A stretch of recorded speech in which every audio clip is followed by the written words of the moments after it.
Welcome to my channel guys. তো আজকে আমরা নিয়ে এসেছি ম্যাথ প্র্যাকটিসের ক্লাস 5। তো যেরকম তোমাদের প্র্যাকটিস ক্লাস চলছে সেরকম প্র্যাকটিস ক্লাস চলবে up to SSC CGL 2024 mains অবধি। তো তোমরা সবাই জানো এসএসসি সিজিএল 2024-এ একটা হিউজ ভ্যাকেন্সি আসতে চলেছে, অ্যারাউন্ড 20K। তো এখন থেকেই প্রস্তুতি নেওয়া শুরু করো এবং খুব বেশি করে ম্যাথস প্র্যাকটিস করো, এবং সেই জন্যই আমি তোমাদের জন্য নিয়ে আসছি এই প্র্যাকটিস ক্লাস। চলে এসেছি আমরা কোশ্চেন নাম্বার 1-এ। কোশ্চেন নাম্বার 1-এ বলা হয়েছে 5.2 into 5.2 minus 2.7 into 2.7 by 7.9 into 2.5 is equal to. তাহলে একটি সিম্পলিফিকেশনের প্রশ্ন। এখানে তুমি যদি গুণ করে তারপর বিয়োগ করে তারপর ভাগ করতে চাও, it will take too much time. তোমার এটা ভাবতে হবে, সেটা হচ্ছে দেখো 5.2 এখানে দুবার গুণ হয়েছে, 2.7 এখানে দুবার গুণ হয়েছে।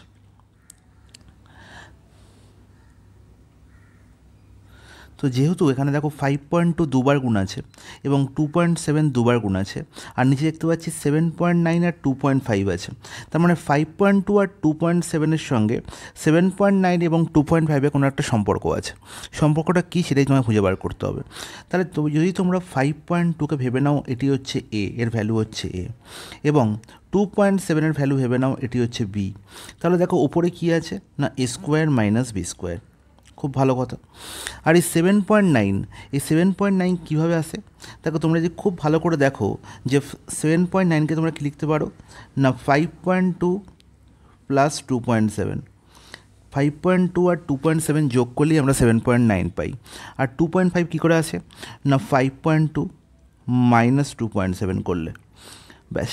তাহলে দেখো ওপরে A square minus B square, নিচে কী আছে না A plus B into A minus B. তার মানে আলটিমেট উপরের নিচে দুই জায়গাতেই A square minus B square লুকিয়ে আছে, কারণ আমরা সবাই জানি যে A plus B into A minus B থেকে আমরা কী পাই না এ স্কোয়ার মাইনাস বি স্কোয়ারই পেয়ে থাকি। তাহলে A square minus B square by A square minus B square করলে আমরা কী পাবো না 1 পাবো। আনসার কত পাবো 1। তার মানে option 2 will be the correct answer.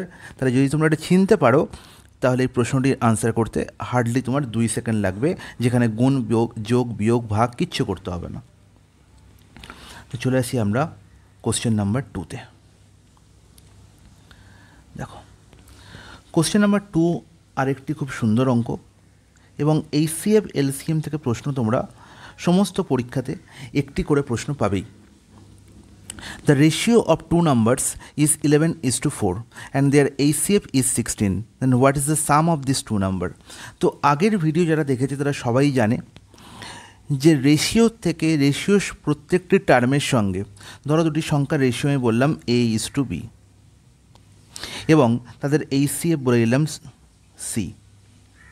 তাহলে আমরা জানি যে দুটি নাম্বার কী কী হবে। ফার্স্ট নাম্বার হবে A ইন্টু সি, এবং সেকেন্ড নাম্বার হবে বি ইন্টু সি। তার মানে কি রেশিওর প্রত্যেকটা টার্মের সঙ্গে যদি আমি এইচসিএফ গুণ করে দিই তাহলেই আমি নাম্বার পেয়ে যাই। তাহলে এখানেও দেখো এইচসিএফ কী দেওয়া আছে না 16, এবং রেশিওর দুটি টার্ম কী কী 11 এবং 4।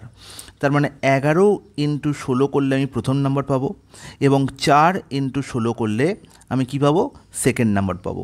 তার মানে এই যে 11 ইন্টু 16 এবং 4 ইন্টু 16 এদের যোগ করলে আমি পেয়ে যাবো কি না sum of this two numbers. Number দুটো পেয়ে গেছি, ওদের যোগ করলে নাম্বার সাম পেয়ে যাব। দেখো এবার সাম বার করার সময় আমরা কী করবো 16 কমন নিয়ে নেবো, 11 প্লাস 4 15, তার মানে 16 ইন্টু 15ই হবে আমার কারেক্ট আনসার। 16 ইন্টু 15 করলে কী করে পাবো 16 ইন্টু 10 করলে 160, আর 16 5 হচ্ছে 80, তার মানে 240। Option 2 will be the correct answer.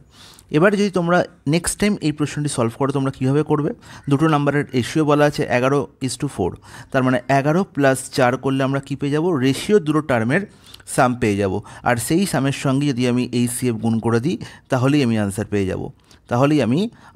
যাব। তাহলে সংখ্যা দুটোর সাম আমরা কী করে পাবো না রেশিও দুটি টার্মের সাম করে তার সঙ্গে এইচসিএফ গুণ করলেই আমরা কী পেয়ে যাব না সংখ্যা দুটোর সাম কী ছিল। চলে এসেছি আমরা কোশ্চেন নাম্বার 3-তে। কোশ্চেন নাম্বার 3-তে বলা হয়েছে যদি x+1-এর সঙ্গে x+5-এর যা রেশিও হয় এবং x+17 সঙ্গে x+53 রেশিও একই হয়, তার মানে কি না x+1 ইস টু x+5 এবং x+17 ইস টু x+53 এর কিসে আছে না প্রপোর্শনে আছে। তাহলে x+5 এবং 9x-1-এর মিন প্রপোর্শন বা মধ্য সমানুপাতিক কী হবে। তাহলে তোমরা সবাই জানো যে যদি দুটো রেশিও প্রপোর্শনে থাকে, তার মানে কি না এক্স প্লাস ওয়ানের সঙ্গে এক্স প্লাস ফাইভের যা রেশিও, তার মানে বলতে পারি যে x plus one by x plus five. আর প্রপোর্শন মানে কি equal x plus 17 by x plus 53। তার মানে এই দুটো রেশিওর ভ্যালু কি সবসময় ইকুয়াল, যদি আমরা দেখতে পারি মধ্যিখানে এই প্রপোর্শন সাইনটি আছে, যদি আমরা দেখতে পাই মধ্যিখানে প্রপোর্শন সাইনটি আছে, তাহলে আমার নির্ণয় করতে হবে যে মিন প্রপোর্শন কাদের মধ্যে, না এক্স প্লাস ফাইভ এবং 9x - 1। আর মিন প্রপোর্শন বার করার নিয়ম কি তোমরা সবাই জানো, যে A is to B, A আর বি এর মধ্যে যা রেশিও আর বি আর সি এর মধ্যে তাই রেশিও হয়, তাহলে দেখো এখানে সেকেন্ড প্রপোর্শন এবং থার্ড প্রপোর্শনের ভ্যালু ইকুয়াল হয়ে গেছে, তাই এদের আমরা বলতে পারি মিন প্রপোর্শন। তাহলে মিন প্রপোর্শন বার করার নিয়ম কি আমরা সবাই জানি, যে second into third is equal to first into four, তাই তো। Second proportion into third proportion is equal to first proportion into fourth proportion. তাহলে B into B, B square is equal to কি এসি। তাহলে B হচ্ছে mean proportion, তাহলে B এর value কী হবে √এসি। তার মানে মিন প্রপোর্শন বার করার নিয়ম কি না ফার্স্ট প্রপোর্শন আর ফোর্থ প্রপোর্শনকে গুণ করে দাও এবং তার বর্গমূল করে দাও, তাহলে তোমরা মিন প্রপোর্শনের ভ্যালু পেয়ে যাবে। তাহলে এখানে দেখো ফার্স্ট প্রপোর্শন আর ফোর্থ প্রপোর্শনের ভ্যালুই দেওয়া আছে, তাহলে এদের গুণ করে জাস্ট আমি বর্গমূল করে দেবো, তাহলেই আমি এদের মিন প্রপোর্শনের ভ্যালু পেয়ে যাব। আর তোমার এটা খুঁজে বার করতে হবে, সেটা হচ্ছে এক্সের ভ্যালু। তাহলে এক্সের ভ্যালু আমরা কোথা থেকে পাবো, না এই ইকুয়েশন থেকে পাবো, এই ইকুয়েশন থেকে আমরা এক্সের ভ্যালু পাবো। এবার আমরা ছোটোবেলায় শিখেছিলাম যে এই দুটো ইকুয়েশন থেকে আমরা কী করে এক্সের ভ্যালু পেতে পারি, না এদের ক্রস মাল্টিপ্লিকেশন করে, কোনাকুনি গুণ করে। বাট দেখো ক্রস মাল্টিপ্লিকেশন করার আগে তোমরা যদি একটু ভ্যালু পুট করে দেখে নাও, তাহলে তোমরা দেখতে পাচ্ছ খুব সহজেই তোমরা এর আনসার বের করতে পারবে। দেখো এক্সের ভ্যালু যদি আমরা 1 রাখি, তাহলে এখানে দেখো 1 + 1 উপরে কত হচ্ছে 2 হচ্ছে, আর এখানে 1 রাখলে 1 + 5 কত 6, তাহলে 2/6। আর এদিকেও দেখতে পাচ্ছি না এক্সের প্লাস 17, তাহলে এক্সের ভ্যালু আমি 1 রেখেছি, তাহলে 1 + 17 মানে কত 18, আর 1 + 53 মানে কত 54, তাহলে 2/6 মানে কত 1/3। আর এদিকেও দেখো 18/54 মানে 1/3। তার মানে দুদিকে আমার কী হচ্ছে রেশিও ইকুয়াল হচ্ছে, তার মানে এক্সের ভ্যালু 1 হতে পারে। আর এখানে দেওয়া আছে দেখো x > 0, তার মানে এক্সের ভ্যালু 1 পুট করলে আমরা স্যাটিসফাই হচ্ছি ইকুয়েশনটি, তার মানে এক্সের ভ্যালু কত পেয়ে গেলাম 1 পেয়ে গেলাম। তাহলে এবার কার প্রপোর্শন মিন প্রপোর্শন নির্ণয় করতে বলেছে, না x + 5 and 9x - 1। তাহলে আমরা কী করে পাবো মিন প্রপোর্শন, আমরা জেনেই গেছি যে মিন প্রপোর্শন বার করার নিয়ম হচ্ছে ফার্স্ট অ্যান্ড ফোর্থকে আমরা গুণ করে দেবো এবং তাদের বর্গমূল করে দেবো। তাহলে √x + 5 ইন্টু 9x - 1, ব্যাস আনসার পেয়ে যাবো। এক্সের ভ্যালু কত 1, তাহলে 1 + 5 কত 4, আর 9x - 1 মানে 9 - 1 দ্যাট ইজ 8। তাহলে কত দেখতে পাচ্ছি, সরি এখানে এক্সের ভ্যালু কত পাবো, কতবার পুট করতে হবে না 1, তাহলে 1 + 5 6 হবে, এখানে 4 কেন লিখেছি ভুল লিখেছি। তাহলে 6 × 8, 6 × 8 হচ্ছে আমার √6 × 8 হচ্ছে আমার কি না মেইন প্রপোর্শন। তাহলে √6 × 8 করলে কী হবে, 6 থেকে দেখতে পাচ্ছি 2 × 3, 8 মানে কি 2 এর কিউব, তার মানে 2 এর কিউব আর এখানে 2 মানে 2⁴, তার মানে 2 এর স্কোয়ার বাইরে বেরিয়ে আসবে আর ভেতরে পড়ে থাকবে কত 3, তাহলে 2 এর স্কোয়ার মানে 4√3। Option 4 will be the correct answer. তাহলে এবার চলে যাই নেক্সট প্রশ্নে। বাহ, নেক্সট প্রশ্ন খুবই একটি ইন্টারেস্টিং কোশ্চেন্স। কম্পাউন্ড ইন্টারেস্ট হচ্ছে যে কোনো এক্সামের জন্য আদার এসএসসি সিজিএল অথবা এনটিপিসি অথবা যে কোনো স্টেট এক্সামের জন্য খুব একটি ইম্পর্টেন্ট টপিক, এবং এই টপিক থেকে একটি প্রশ্ন তোমরা দেখতেই পাবে। প্রশ্নে বলা হয়েছে if interest is compounded annually at 10% per annum, then what would be the total amount payable on maturity when a sum of ₹5700 is invested for a period of 2 years।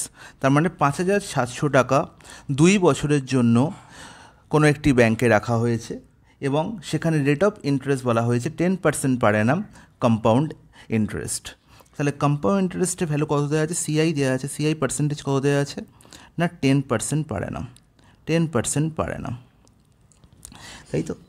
তাহলে যদি 10% পার অ্যানাম হয় তার মানে কি প্রত্যেক বছর টাকা 10% পার অ্যানাম এর মানে হচ্ছে প্রত্যেক বছর টাকা 11/10%-এর আমরা যদি ফ্র্যাকশন করি তাহলে কত পাবো 1/10, মানে 10 টাকা, এর মানে হচ্ছে 10 টাকা যদি প্রিন্সিপাল হয় তাহলে 1 বছরে আমি ইন্টারেস্ট পাচ্ছি কত 1, তার মানে 1 বছর পর অ্যামাউন্ট কত হচ্ছে 11/10, তার মানে 11/10 হবে অ্যামাউন্ট আর প্রিন্সিপালের রেশিও।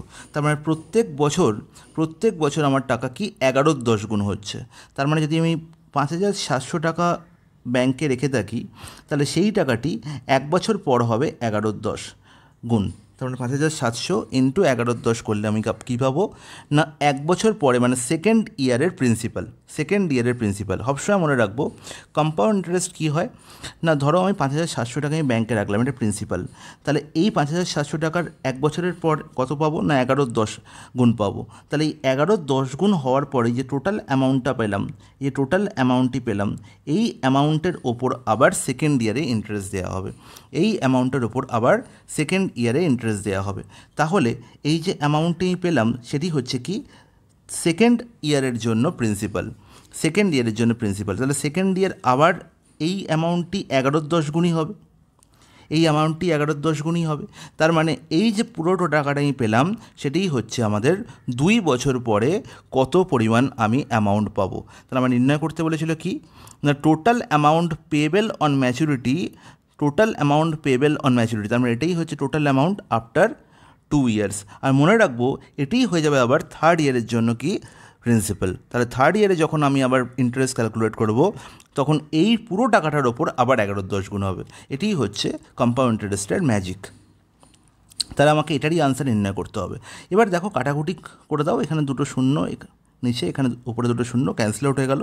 তাহলে 57 ইন্টু 11 তখন 57 ইন্টু 121 তোমরা গুণ করতে পারো। আর যদি তোমাদের মাথায় একটু বুদ্ধি থাকে তাহলে তোমরা বলবে দাদা গুণ করার তো কোনো দরকার নেই, কারণ এই যে সংখ্যাটা আমরা পাবো সেই সংখ্যাটার মধ্যে দেখতে পাচ্ছি 121 আছে, তার মানে 11-র মাল্টিপল লুকিয়ে আছে। তার মানে এই পুরো সংখ্যাটা অবশ্যই 11 দিয়ে বিভাজ্য, 11 দিয়ে ডিভিসিবল। তাহলে এই 4টে অপশানের মধ্যে 11 দিয়ে ডিভিসিবলের সংখ্যা যদি একটাই থাকে তাহলে সেটাই হবে আমার আনসার। তাহলে 11-র ডিভিসিবিলিটি চেক করতে আমরা সবাই জানি। দেখো 6 আর 8 যোগ করলে কত 14, আর 8 আর 7 যোগ করলে 15। তার মানে এই সংখ্যাটি কখনোই 11 দিয়ে ডিভিসিবল হবে না, তার মানে আনসার হতে পারে না। অপশান 2 6 + 9 কত 15, আর 8 + 17 কত 15। তার মানে এই আনসার হতে পারে। নেক্সট দেখি 6 + 9 15, আর 9 + 7 কত 16। তার মানে এই আনসার হতে পারে না। 6 + 8 14, 9 + 7 16। তার মানে এও আনসার হতে পারে না। তার মানে option 2 will be the correct answer. তার কারেক্ট আনসার আমি কী পেলাম 6897, 6,897 টাকা আমি পাবো 2 বছর পরে পুরো অ্যামাউন্ট। তাহলে এই হলো তোমার অপশান কোশ্চেন নাম্বার 4। এসেছি আমরা কোশ্চেন নাম্বার 5-এ। কোশ্চেন নাম্বার 5-এ যে প্রশ্নটি আছে সেটি ডিভিসিবিলিটি চ্যাপ্টার থেকে নেওয়া হয়েছে, এবং ডিভিসিবিলিটি চ্যাপ্টার থেকে তোমরা একটি প্রশ্ন অবশ্যই দেখতে পাবে। আমি তোমাদের কোশ্চেন্সের মাধ্যমেই অলরেডি 17-এর ডিভিসিবিলিটি চেক কীভাবে করতে হয় সেটা বলে দিয়েছি, 8-এর ডিভিসিবিলিটি চেক কী করে করতে হয় সেটি বলে দিয়েছি, 9-এর ডিভিসিবিলিটি চেকের রুল বলে দিয়েছি, 3 ডিভিসিবিলিটি রুল বলে দিয়েছি, 4 ডিভিসিবিলিটি রুল বলে দিয়েছি, 11-র ডিভিসিবিলিটি রুল বলে দিয়েছি। তাহলে এই এতগুলো অলরেডি তোমাদের এই কদিন যে কটা অঙ্ক করেছি তার মধ্যে তোমাদের বলা হয়ে গেছে। তাহলে দেখো এই প্রশ্নটির আনসার তোমরা কী করে করবে। Which of the options given below is divisible by 12। এই 4টে অপশানের মধ্যে কোন সংখ্যাটি 12 দিয়ে ডিভিসিবল, 12 দিয়ে পুরোপুরি ভাগ যাবে সেটি নির্ণয় করতে হবে। তাহলে 12-র মধ্যে কী লুকিয়ে আছে, 12-র মধ্যে লুকিয়ে আছে 4 এবং 3। 4 × 3 করলে 12 হয়, সবাই জানে। তাহলে 4-এর ডিভিসিবিলিটি চেক করব, 3-এর ডিভিসিবিলিটি চেক করব। তাহলে একটি সংখ্যা 12 দিয়ে ডিভিসিবল মানে সে অবশ্যই 4 দিয়ে ডিভিসিবল এবং সে অবশ্যই 3 দিয়ে ডিভিসিবল। তাহলে যে সংখ্যাটা 4 এবং 3 উভয় সংখ্যা দিয়ে ডিভিসিবল হবে সে অবশ্যই 12 দিয়েও ডিভিসিবল হবে। তাহলে নিচের 4টি অপশানের মধ্যে যে সংখ্যাটি 4 এবং 3 উভয় দিয়ে ডিভিসিবল হবে সে অবশ্যই 12 দিয়েও ডিভিসিবল হবে। আর 4-এর ডিভিসিবিলিটি রুল কী করে আমরা চেক করি না, কোনো একটি বড় সংখ্যার লাস্ট দুটি ডিজিট দিয়ে যে সংখ্যা তৈরি হয় সেই সংখ্যাটি যদি 4 দিয়ে ডিভিসিবল হয় তাহলে পুরো সংখ্যাটিও 4 দিয়ে ডিভিসিবল হবে। তাহলে প্রত্যেকটি সংখ্যার লাস্ট দুখানা ডিজিট কী আছে দেখো, ফার্স্ট অপশান আছে 7 এবং 6 মানে 76, নেক্সট অপশানে 96, তারপরে অপশানে 92 এবং তারপরে অপশানে 44। দেখতে পাচ্ছ যে এই 4টে প্রত্যেকটাই 4 দিয়ে পুরোপুরি ভাগ যায়। 76কেও 4 দিয়ে পুরোপুরি ভাগ যায়, তাই তো। 4কে 19 দিয়ে গুণ করলে 76 হয়। 96, 4কে 24 দিয়ে গুণ করলে 96 হয়। 92, 4কে 23 দিয়ে গুণ করলে 92 হয়, এবং 4 11 44। তাহলে এই সবকটি সংখ্যাই 4 দিয়ে পুরোপুরি ভাগ যাচ্ছে। তাহলে আমার চেক করতে হবে 3-এর ডিভিসিবিলিটি রুল। আর 3-এর ডিভিসিবিলিটি রুল কী করে চেক করি আমরা, যদি একটি সংখ্যার মধ্যে যে কটি ডিজিট আছে সবকটি সাম যদি 3 দিয়ে ভাগ যায় তাহলে অবশ্যই সংখ্যাটি 3 দিয়ে ভাগ যাবে। তাহলে সামগুলো চেক করি। 2 আর 8 যোগ করলে 10, 10 4 14, 14 5 19, 19 আর 7 26, 26 আর 6 32, 32 কি 3 দিয়ে ভাগ যায় না, 32 3 দিয়ে ভাগ যায় না, তার মানে অপশান 1 আনসার হতে পারে না।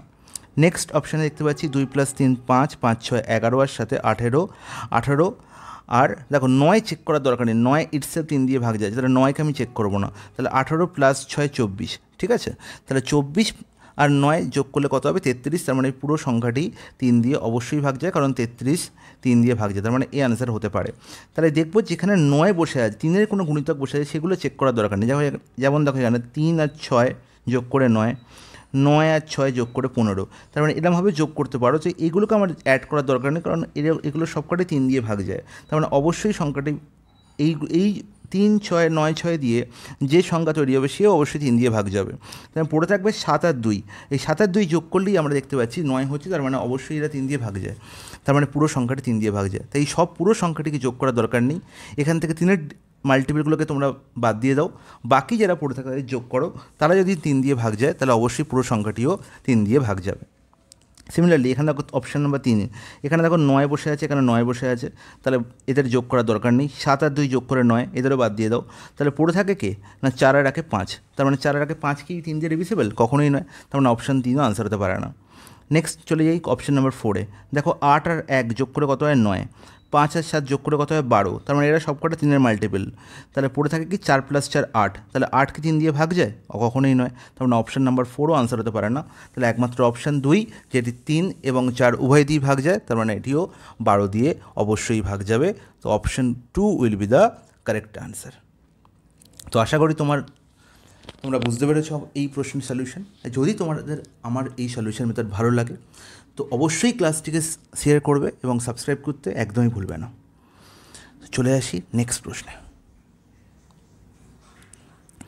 নেক্সট প্রশ্নে বলা আছে, দেখো প্রশ্নের কলবর কত বড়, দেখে মনে হচ্ছে বাবা কি বিশাল বড় একটা অঙ্ক, কিন্তু অঙ্কের মধ্যে কিছুই নেই। এ সার্কাস রানস টু শো, তার মানে একটি সার্কাসে 2টি শো চলছে। একটি শোতে কী দেখানো হচ্ছে? One with a lion and another with elephant, তারা একটাতে সিংহের খেলা হচ্ছে আর একটিতে হাতির খেলা হচ্ছে। বলছে the show with the elephant runs for 80 minutes, তার মানে হাতির খেলা 80 মিনিট চলে, এবং show with lion runs for 120 minutes, এবং সিংহের খেলা 120 মিনিট চলে। তাহলে যদি দুটি শো একসঙ্গে সন্ধ্যে 6টার সময় 6 PM স্টার্ট হয়ে থাকে, তাহলে আবার কখন দুটি শো একসঙ্গে স্টার্ট হবে? তাহলে এই অঙ্কটি অনেকটা আমরা জানি যে ঘড়িতে ঢং ঢং করে ঘন্টা বাজার অঙ্কের মধ্যে। তার মানে কি প্রথম শোটি যেটি হচ্ছে এলিফ্যান্টের শো সেটি কতক্ষণ চলছে না 80 মিনিট চলছে, ওকে। এবং যেটি হচ্ছে লায়নের শো সেটি হচ্ছে 120 মিনিট চলছে, 120 মিনিট চলছে। সন্ধ্যে 6টার সময় 6 PM তারা একসঙ্গে শো চালু করেছিল, তাহলে আবার কখন তারা একসঙ্গে শো চালু করবে? তার মানে জাস্ট এই 80 আর 120 এলসিএম করে দেবো। 80 আর 120 এলসিএম করে যে সংখ্যাটি পাবো সেটিই হবে আমার রিকোয়ার্ড আনসার, যেটা যে সময় পরে তারা আবার একসঙ্গে চালু করতে পারবে। তাহলে দেখো 80 আর 120 এলসিএম কত? এলসিএম অফ 80 and 120 কত? 80 120 এলসিএম তুমি বলবে 240, সবাই জানে 80 আর 120 এলসিএম কত হবে? 240। তাহলে 240 মিনিট পরে আবার তারা শোটাকে একসঙ্গে রান করাতে পারবে বা একসঙ্গে চালাতে পারবে। তাহলে 240 মিনিট মানে কত ঘন্টা? 240 মিনিট মানে হচ্ছে 4 আওয়ার্স। তার মানে যদি 6 PM সন্ধ্যে 6টার সময় তারা একসঙ্গে শো চালু করে, আরও 4 ঘন্টা পরে আফটার 4 আওয়ার্স তারা আবার একসঙ্গে শো চালু করতে পারবে। তার মানে 4 ঘন্টা মানে কত হবে? 6টার পরে 10টা, তার মানে রাত 10টার সময় আবার একসঙ্গে দুটি শো স্টার্ট হতে পারবে। তার মানে option 1 will be the correct answer. তো আজকের ক্লাস এখানেই শেষ করছি। নেক্সট ক্লাসে আবার আমরা খুব ইম্পর্টেন্ট কয়েকটি প্রশ্ন নিয়ে আসবো, আর তোমরা অবশ্যই ক্লাস দেখবে এবং প্রত্যেকটি অঙ্কের সলিউশন দেখবে। কোথাও যদি কোনো অসুবিধা হয় অবশ্যই আমাকে হোয়াটসঅ্যাপ করে জানাবে।